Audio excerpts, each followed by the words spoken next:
Good morning, good afternoon, and good evening. Karibuni, as we say in Swahili. Welcome to the Women Leaders in Global Health Conference. Today, the spotlight is on Africa. My name is Zain Verjee. I'm a journalist, an entrepreneur, and a very proud Kenyan. I believe that the most powerful person in Africa today is the storyteller. Why? Because it's the storyteller that sets the vision and the values for an entire generation. Everyone here is a storyteller with something important to say. So please always know that you can use your voices. While I was at CNN, I remember interviewing Benazir Bhutto of Pakistan before she returned to her country and was fatally attacked. I asked her at the time why she would go to a place that there was a clear and a present danger to her. Wasn't she concerned for her safety? What about her children? She replied to me confidently that she had to speak up. She had to tell the stories that she truly believed in. And that talking to one person at a time, one story at a time, would make all the difference. And I've always remembered that. At yesterday's conference, we had a really great discussion and dove into the important issues. I know that today's session will be just as dynamic and will highlight key opportunities and challenges to African women's leadership in health and explore why this leadership is so important. 70% of the world's health workforce are women. Yet they face extraordinary barriers to reach leadership roles. Women represent only 25% of senior leadership positions. Now, those inequalities are just compounded in Africa. Take a look at these numbers. Most African women work in low-paid, often subsistence jobs at the informal economy with very little hope of progress. Africa has the highest average maternal mortality rate in the world, and HIV disproportionately affects Africa's women and adolescent girls. Gender equality progress in Africa has stalled over the past 4 years. At the current rate, it would actually take Africa more than 140 years to reach gender parity. Think about that. So obviously, with a context like that, issues like sexual and reproductive health rights for women and girls are not a priority and are underfunded. The COVID-19 pandemic has just worsened those existing inequalities, imposing even greater family and economic burdens. Some countries closed what they believed to be non-essential health centers during their lockdown, that made reproductive services even more difficult to access for women. This decision led to more violence against women, unemployment, accidental pregnancies, unsafe abortions, and transmitted diseases. If there were more women making decisions and having power in those countries, maybe we would have had a much better outcome. There is one woman who has proved just that. Her name is Sonite Fiseja. She's actually a superhero, okay? I admire her greatly, and to be honest, I often wonder when she sleeps. She's the Director of International Programs at the Susan Thompson Buffett Foundation, and is also the Chief Advisor to the Director General of the World Health Organization.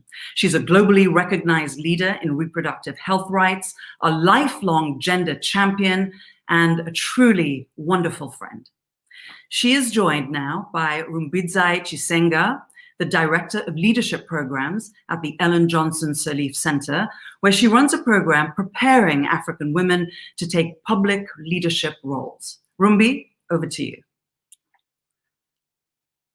Thank you, Zain. I'm really excited to be speaking with you today, Senait. I know it will be a good conversation because you aren't afraid to say things that others are. So I'd like to begin by asking you, when it comes to power dynamics in global health, what is the one thing not enough people are talking about, and why do you think that's the case? Thanks, Rumbi. It's always wonderful to see you and be in conversation with you. And I'm so glad you're starting out with a very bold question. So if you ask me, what is that one thing that we're not talking about enough of, is the deep inequalities that have been brought to light for some during this pandemic, which really are not anomalies. Unfortunately, inequalities have become a built-in feature of the world we live in, including the health systems, and they have been at work long before this COVID pandemic crisis hit. So what that means then is they're going to require very intentional and constant action to dismantle. To frankly put it bluntly, I think choosing the side of the status quo and not dealing with these inequalities head on is equivalent to choosing not to care. So I think what has happened this spring, what we've been dealing with globally for the last 10 months and what has been happening in the United States and around the world is basically forcing us to be really clear about where we stand. We are either working for change or supporting the current flawed system. So I really think in order to dismantle inequality, we need to hold organizations, leaders, and ourselves accountable for how we each contribute to these inequalities. It does sound like, you have like a really clear sense of who should be taking that responsibility.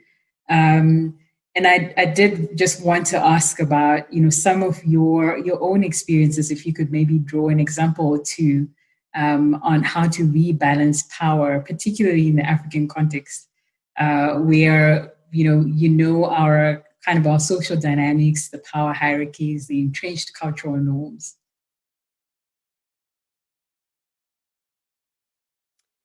Yeah, so I think there is a lot we need to do. We can certainly look at within, there are things that we need to do within ourselves, within our cultures, within our context, within our countries, within our context and continent. But there are also a lot of external forces that we need to deal with. So if you start out within our own culture and context, I think the deep misogyny and patriarchy and the very social norms and policies and laws that hold women back are the ones that I will start out addressing first. One of the very exciting things that happened in our continent last year, and in fact, as many challenges as we have, we've also made enormous progress. And one of the exciting moments for me was last year when President Cyril Ramaphosa of South Africa was elected as the chairman of African Union. One of the first pledges he made continentally was that he was going to do everything within his power to really dismantle and go after laws that hold women back, that hold people back, that perpetuate inequality. So we have a lot to do with our norms, whether it is harmful practices such as, female genital mutilation or unequal pay or unequal opportunity. But they're also, especially in the context of global health, there is just a lot of structural inequality that gets perpetuated from outside. For me, those who hold the most power and who often benefit from such oppressive and structurally unequal system have the greatest responsibility to consider and figure out how to redistribute and rectify and reconcile the way in which the system have failed and perpetuate the inequalities, right? So, so for example, within a country context, we expect our leaders, our elected leaders, but we also expect civil society, grassroots groups, women's group to drive this change. When we look at the global health leadership landscape, on the other hand, especially in the context of Africa, it is a largely white, Western, male, academic, and medical, right? So it has been very encouraging for me to see some of that is slowly beginning to start to change. But frankly, we need to be pushing that much more aggressively, and we need to see much more accelerated change. For example, I would love to see many of our esteemed male colleagues, and especially male colleagues who fly in, to continue to intentionally pass the mic, to pull up a chair, or better, give up their chair to those who are much closer to the work, particularly women and women of color. But, as Asatu Shakur reminded us, nobody in history has ever gotten their freedom by appealing to the moral sense of the people who are oppressing them. So for me, we cannot just rely on those with the most power to drive change, whether it's internally or externally. We can't expect them to dismantle the harmful, normative, social fabric that has been laid. There is a huge role those who have been marginalized and who has been disenfranchised can play in pushing and disrupting and cajoling that shift to move it much, much faster. For example, we've seen, through the impact of the Black Lives Matter movement in the United States, and also with a long overdue racial reckoning that is happening in the global sexual and reproductive health space, which is my space that I operate in. So we really need courageous first starters to dismantle those social norms. We need to believe in them and support them.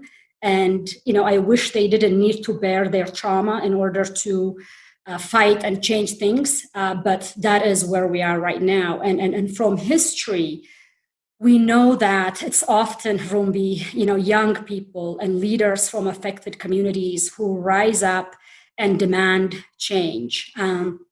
These are the people who are the engines of progress. In global health, they already are.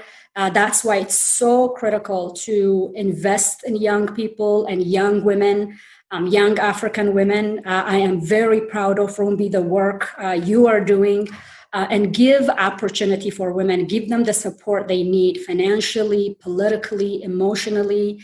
This is hard work, and it can be draining for people who are already bearing the greatest burden in societies and systems that is not built for them. So we really must lift them, lift each other up. Whoever you are, find the moment, big and small, to elevate women. This may be, the form of knowing when you should speak, when you should hand off the mic to someone else. It may be in the form of highlighting another woman's work and role in a project rather than your own. But as you said, Rumbi, we all have a role to play, and we have to be relentless. And speaking of that, it's really young leaders like you who continue to inspire me and keep me motivated. And I would love to hear from you about how you're using your voice, Rumbi, in this space to continue to push for accelerated change. So thank you so much. There was so much in your answer. I was still kind of trying to digest it all. And I really liked also just your honesty about what needs to change and what we all need to do.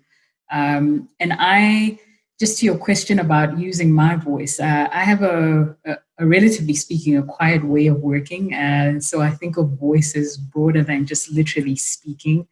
I think of it as the way, I carry myself and have a presence, and also the way I influence spaces to open doors for people like me whose profile and background is not usually represented in some of these conversations.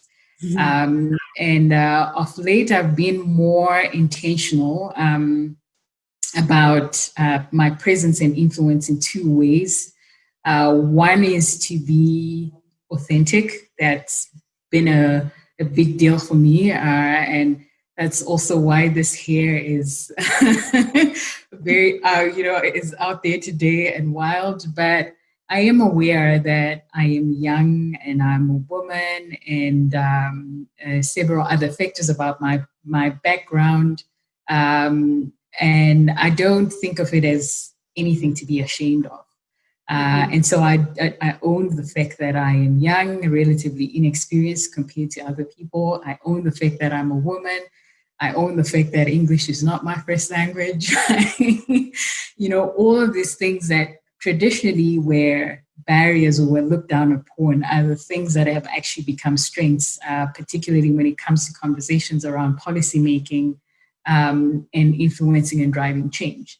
So I try to make sure that when I show up, I am bringing my past experiences, I'm bringing my background, I am bringing all the things that make me authentically me, but in the same sense, they are also representations for other women who may identify with, you know, parts or elements of who I am. The second thing that I am intentional about is to be excellent at what I do. We all know that, you know, even if you don't agree to it, once you sort of represent a category that wasn't previously represented, and I'm sure you're aware of it and you've experienced this, you know, once you're sort of seen as a representative of the young or of women in places where there aren't enough of us, there's just a responsibility for you to do well so that the others who come behind you have, like, you know, a foundation that's been laid on which they can also excel even further. But it's also just a way, for me, it's just a way for us to show that women aren't any less gifted, any less capable, and that we can do the work as much as anyone else can, if not better. So those are two ways in which I tried to use my voice and, broadly speaking, my influence to make sure that we are in some ways doing our work to redistribute power. But I did want to follow up on something you mentioned last year, and I don't know if you remember this, but I'm sure you do, at the Women Leaders in Global Health Conference in Rwanda, where you spoke about challenging the status quo to push the agenda on gender equity. And you mentioned earlier on the effect of the pandemic, and I did want to just bring those two together and ask, you know, in what ways has the pandemic accelerated the need for us to push the agenda on gender equity? And do you see this time that as we respond to COVID, do you see this as an opportunity for African women to assert themselves as effective leaders? Or is there the potential for the further deepening of gender disparities? That's a very good question, Rumbi, and I'm so glad you remember that conference in Rwanda. I think so much has changed since then. Right now, women around the world are facing a number of deadly crises in parallel to COVID-19. You know, issues that were there before, but that are really have been heightened, you know, namely restrictions and attacks on their essential health care and rights, including sexual and reproductive health care and rights, access to safe abortion, increased domestic violence, mental health crisis from this crushing responsibility that currently is expected of them, you know. And for African women, the challenges are, and not just for African women, but for women of color around the world, the challenges are even greater in a world that is still rife with systemic racism and white supremacy. You know, I was just listening through your words as you described how you are in this unusual space that you're not expected to be, and how one of the things you've set up is that excellence, because you are laying the foundation for those that follow you, right? So we have this enormous burden somehow. You know, we are in a space that we're not supposed to be, and that the burden we carry, because we, you know, unlike white women, when they show up, they're not expected to be representing every other white woman. For Black women, for African women, there's this enormous burden that if you mess up, if you don't do something right, somehow that is going to be a sample representation of a whole continent or a whole race. So that is such an undue burden. There is simply no question that COVID-19 has disproportionately impacted, women and girls globally, and has shown us what is at stake when we do not prioritize their needs. So before I go into like women in leadership, but think about what is projected, right? Like we expect additionally about 1.5 million unsafe abortions from the pandemic. That is over 1.5 million women whose lives are at risk. UNFPA has anticipated there will be potentially over 7 million unintended pregnancies. At the same time, during this pandemic, the world is starting to take note. Countries, for example, led by women, like New Zealand and Germany, have clearly had better outcomes in this pandemic. Women's leadership has translated into fewer deaths. More people are finally waking up to the immense value of health workers, the majority of whom are both in our continent in Africa and globally are women. So ultimately, I must say, COVID is both an opportunity for African women to rise and an amplifier of this pre-existing inequality. If you look at leadership in general, African women have risen at every front. Women of color around the world are rising. So leadership that centers women will really be critical, both for our continent and for the world. If this pandemic has taught us anything, and personally, if it has taught me anything, it is that the time has come to redefine what is often a narrow view of strength. There is strength in listening, there is strength in collaboration, and strength in empathy and selflessness. And as women in leadership have been saying all along, right, that is now amplified. So for me, it has been a very unusual moment as part of this pandemic, and especially the post-George Floyd world has caused global health to have some reckoning around who has power and who does what, and who are the affected communities, especially women that have not been given the opportunity to speak on their own behalf. So frankly, I am super excited about the opportunity as we adjust into this new norm and what possibilities are going to be there for women and girls like you and I, so that we don't carry this immense pressure, right, and burden, so that we are not the one-off in the room, that we hopefully will be the norm than the exception. So I'm really excited about the possibilities. But, while we are at this, I want to ask you a question, Rumbi. Speaking of, under the leadership of Her Excellency, President Ellen Johnson Sirleaf, you have been building a very inspiring new initiative that I'm super excited about to accelerate African women leadership across the continent, right? Why now?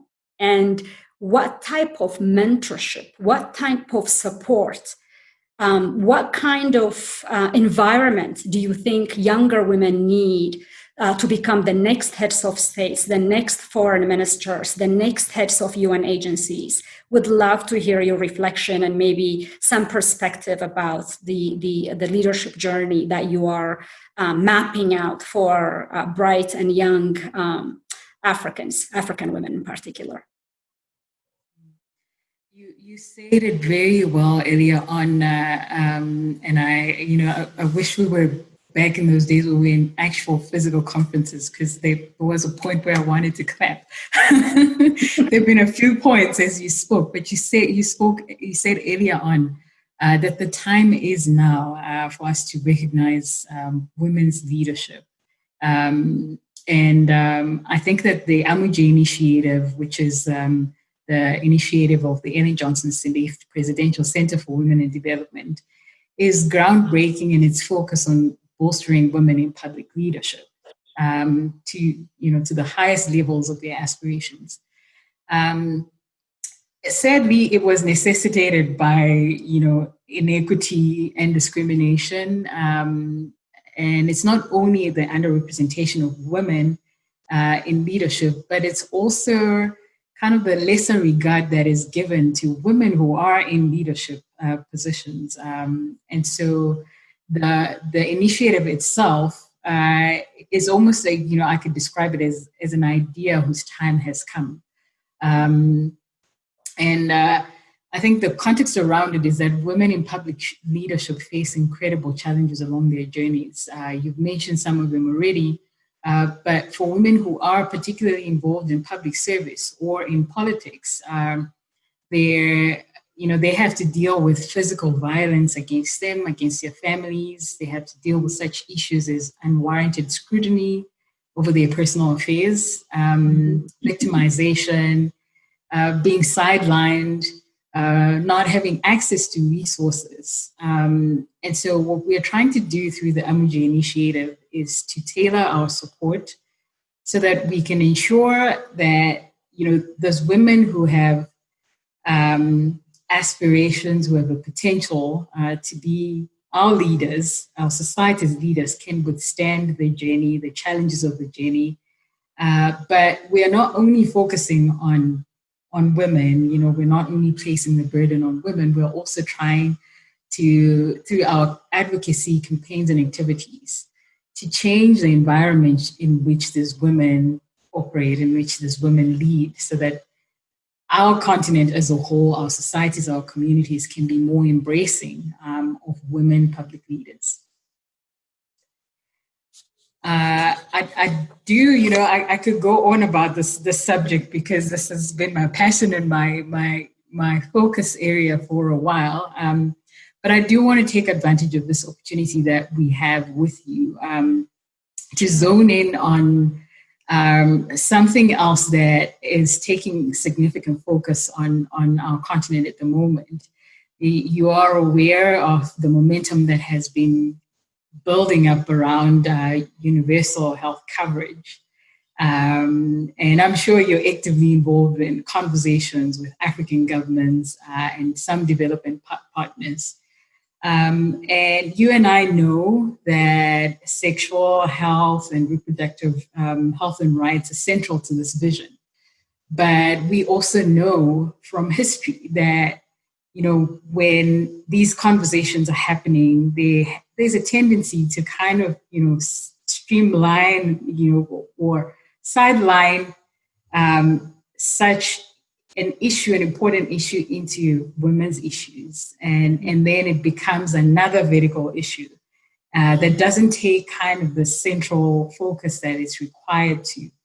And I did want to ask for, some of your thoughts and opinions about how in this current climate, in this conversation around health for all, what can we do to make sure that sexual and reproductive health and rights are not, categorized as another issue, a side issue, but that they are centrally placed in this conversation?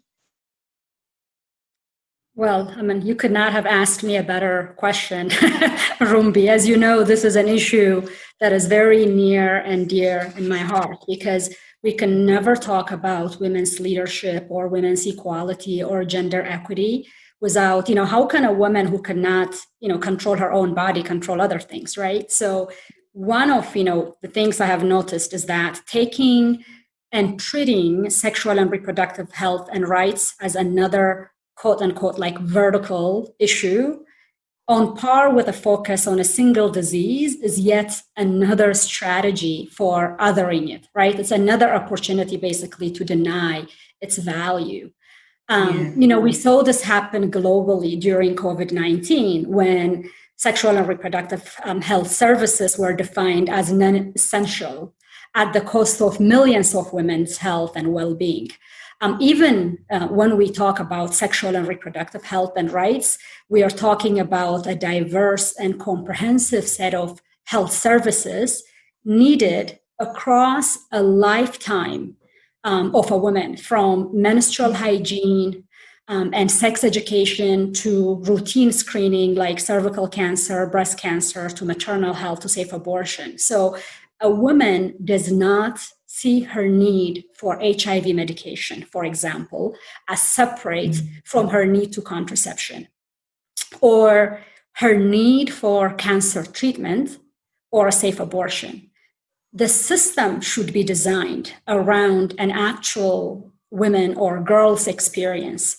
So separating sexual and reproductive health and rights from health for all also makes it very easy, in addition to just inconveniencing women and girls when they seek services, it basically makes it easier to continue to not talk about it, to keep it stigmatized and silence, women and men who talk about this issue. So when we continue, for example, to leave abortion out of conversations, declarations, or platforms and initiatives, it's always women who suffer the most. So there simply is no question in my mind that health for all means health for women too, right? It's not just for men, it's not for select few. And that can only happen when we ensure the inclusion of sexual and reproductive health to universal health coverage, or health for all, or the mantra that we are now constantly hearing under UHC or universal health care.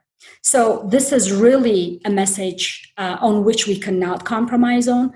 I am optimistic, despite the enormous pressure from external forces to keep it verticalized, to keep it stigmatized, to basically hold women and girls back. Many African governments and heads of states and ministers, and from a push from women's group and grassroots movements, are stepping up and pushing for the inclusion of sexual and reproductive health and services as part of primary health care, as part of universal health care, and as part of what truly means health for all. I'm just, inspired listening to you and recognizing that you've spent years working on these issues and giving thought and attention and efforts to bringing about change. And I did just want to ask, and I'm just curious to hear your perspective as a leader, as a woman leader.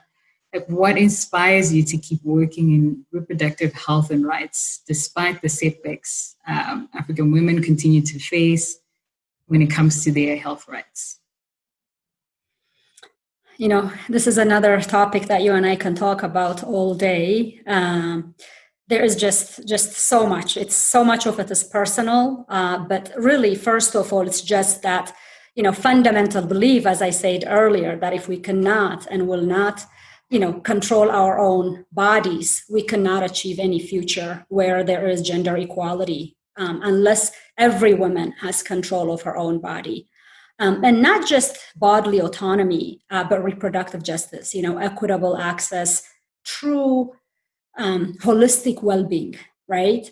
So one of my major inspirations in all is really, like, in all of it is Rumbi, people like you. When I see other women change makers, especially from the global South, who carry the burden, had it not been for this, had it not been for that, with so many odds working against them, but they get up every day and work towards a feminist future, but are rarely recognized in a way that they deserve. So, I literally, just as you were describing, hearing you say someone as brilliant as you are, someone who was handpicked to be in the very early cohorts of the Obama fellowship program, a woman who's now heading the Amuje program that you just described for former President Sirleaf. So you hear all this, and I hear you describing yourself as one of the few, or not your space. This is what inspires me. This should be a commonplace for incredibly inspiring young African women, right? So that prevents me from resting on my laurels.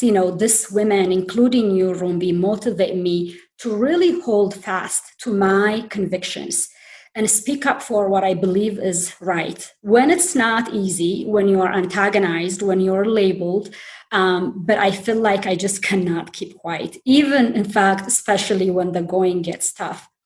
But secondly, it's really my belief that is also personal. I've learned it from my own experience. I grew up in Ethiopia, where the path for women is very narrow.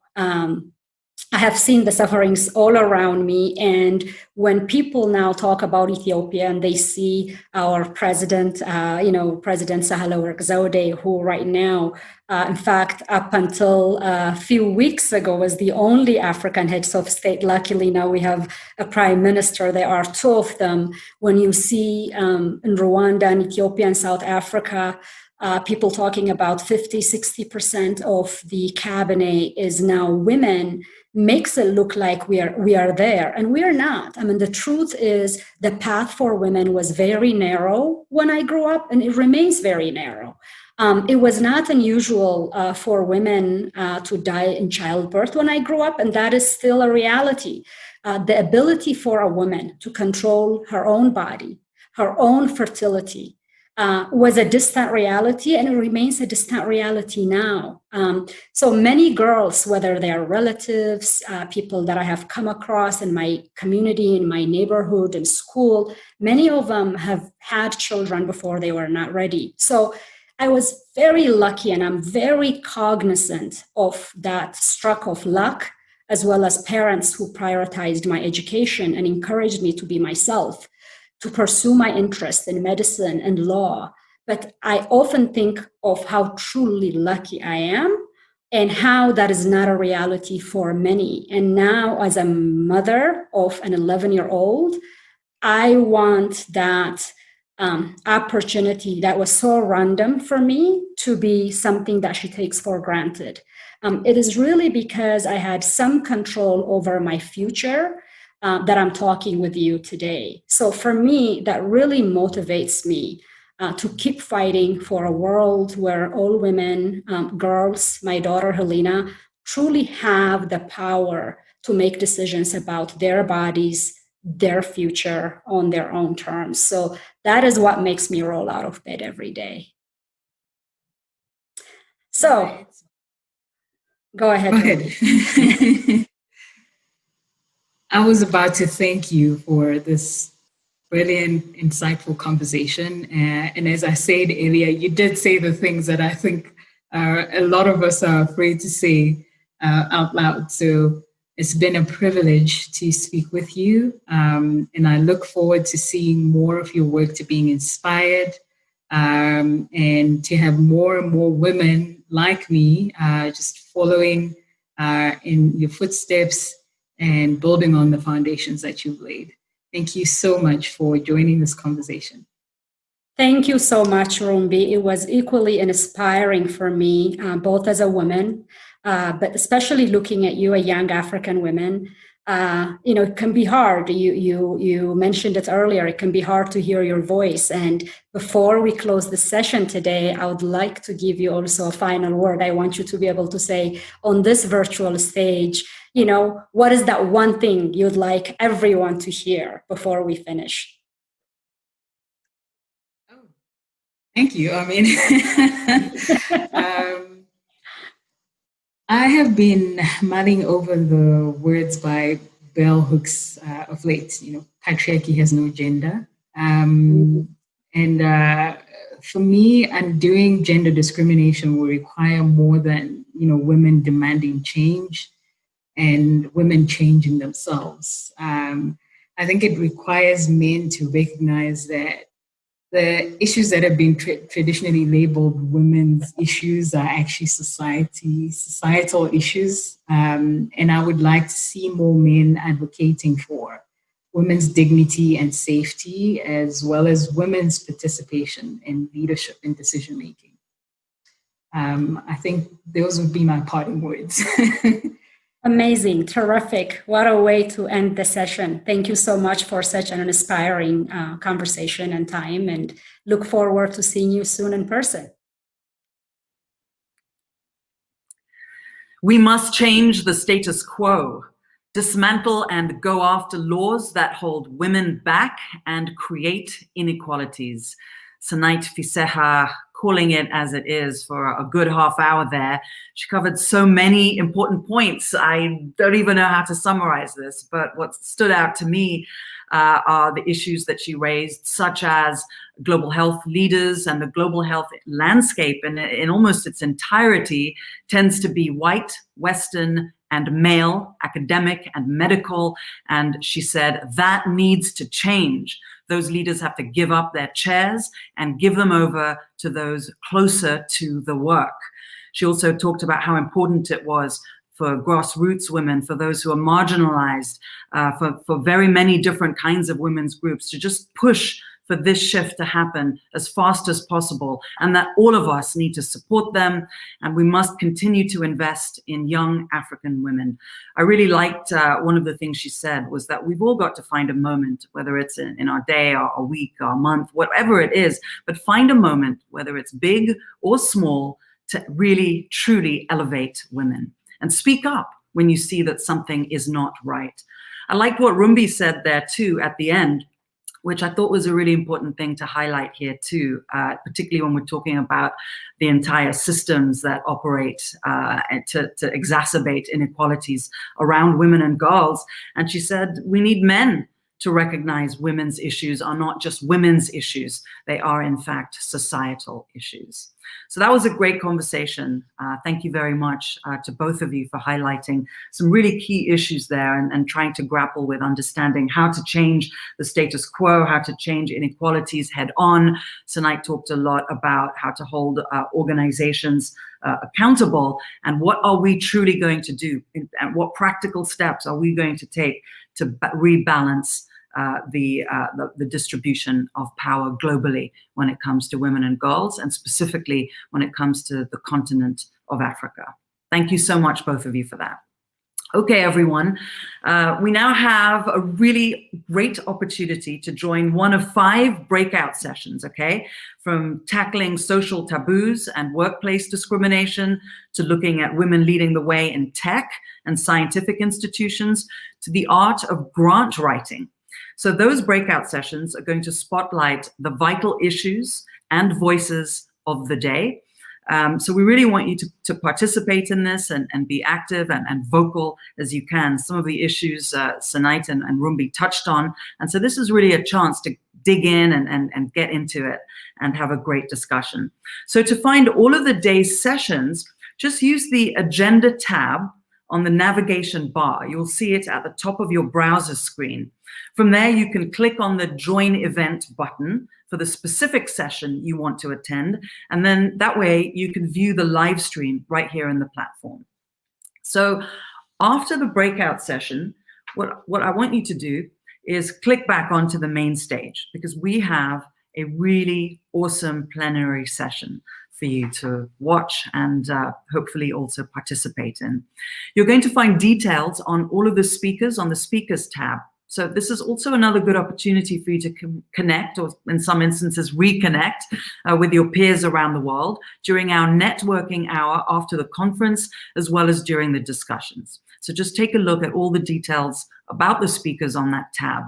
Finally, if you're stuck, challenged in any way and need some help, just click on the Help tab button or message #helpdesk using the chat feature that you see in the bottom right corner. Since there are so many great sessions happening today, we've also got recordings available on this platform. So don't panic if they're simultaneous and you really want to be at 2. You can attend the one that you want, and the other recordings will be available for you to take a look at, okay? So again, at the end of the day, you can check it out, and you can also go to YouTube next week and take a look at that. So I hope you've got all of that, and that was clear. I look forward to seeing you in the breakout sessions. I'll drop by each room and see what's going on. So just take a few minutes and figure out what you'd like to do, and I really look forward to seeing you soon.